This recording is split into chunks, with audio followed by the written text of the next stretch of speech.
kulankan oo ahaa mid ay soo qaban qaabisay gudoomiyaha saddexda gobol ee maamul goboleedka Jubbaland ee dhinaca haweenka Badraan Maxamed Cabdille kana dhacay xarunta caymiska ee magaalada Kismaayo ayna ka soo qayb galeen haweenweynaha saddexda gobol ee uu ka kooban yahay maamul goboleedka Jubbaland ayaa waxa uu ahaa mid lagu taageerayay heshiiskii maalmo ka hor ka dhacay degmada Doolow ee gobolka Gado heshiiskaasi oo ay wada gaareen madaxweynaha Jubbaland Axmed Maxamed Islaam Axmed Madoobe iyo siyaasiyiinta ayaa waxgaradka ka soo jeeda gobolka Gado iyo sidoo kale xilal uu magacaabay qaar ka mid ah siyaasiyiinta gobolkaasi Gado waxaa sidoo kale kulankan qayb ka ahaa taageero ay haweenka saddexda gobol siiyeen madaxweynaha Jubbaland Axmed Maxamed Islaam Axmed Madoobe oo xilligan ah musharax u taagan xilka madaxtinimada maamul goboleedka Jubbaland waxaana hadaladooda ka mid ahaa Gado khalaafkeedu waa soo dhamaaday gacmaha is haysataa jubooyinkan awal bay diyaar ahayd waxaan ka digaynaa carqalad ka dambe oo nolosha aan soo dhawaynaynaa mudanaha hogaaminayo madaxweyne Axmed Maxamed Islaam cid kale oo noo dooran ma jirto asaga noo dooran hadaan nahay annaga gobolka Gado waxa ka dhacday doorasho lagu doortay barasaabkii gobolka Gado أول برسابيلا وعلى سوما عابد ديجي أنا ما أنت برسابي قبل كذا مدحوينها جبلان بعد أرتو سوما عابد. نحن هاي ولد عليك جبلان أنقذ من نبضي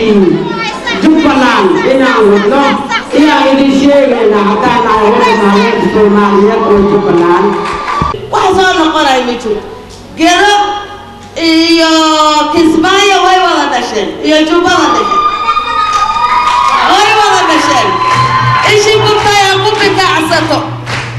هل دين بالله على النساء يا هل دين Jubbaland maanta waa israacday haweenka Soomaaliyeed meel kasta jooga waxaan filayaa albaab kasta oo garaaca oo maanta ku yaala gobolka Gado si wanaagsan in la soo dhaweynayo haweenkana ay xariir ay wada leeyihiin isdhexgal ballaaran oo naga jiro waxaa sidoo kale madasha ka hadashay xildhibaanad Faadumo Faarax Cali oo ka mid ah xildhibaanada maamul goboleedka Jubbaland madaxweynuhu inta tagay gobolka Gado ka soo sameeyay nidaamka dib u heshiisiinta wanaagsan oo uu ka qayb galay xilnaha la magacaabay oo uu ka mid yahay Anjeex Buulagireed oo laga dhigay barasaabka gobolka Gado nimankii in badan siyaasadda isku loolaminayay oo maaragtay gobolka Gado isku haystay midnimada iyo dib u heshiisiinta dhabta oo ay soo qaateena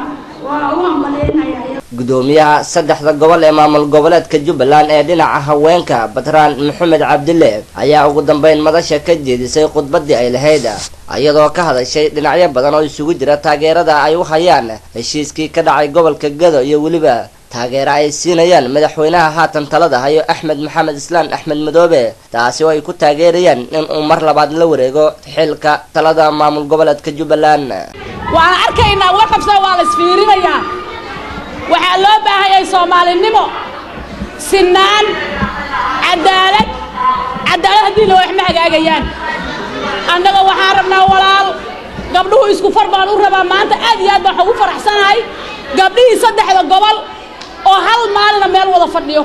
أدبر أقول فرح سنة مده وأنا رشيدة وأنا نمطينا عن دورناي وأنا وما أنت ميسك النصارن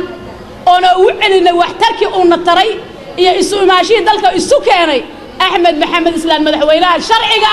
وأحمد محمد إسلام مركز قفكي يسوع شرعي أنا ومدينينا شرحات ويجي على مدينينا بل سام وطنكو وضنو ملبوك جايه نكى ماذا ويمو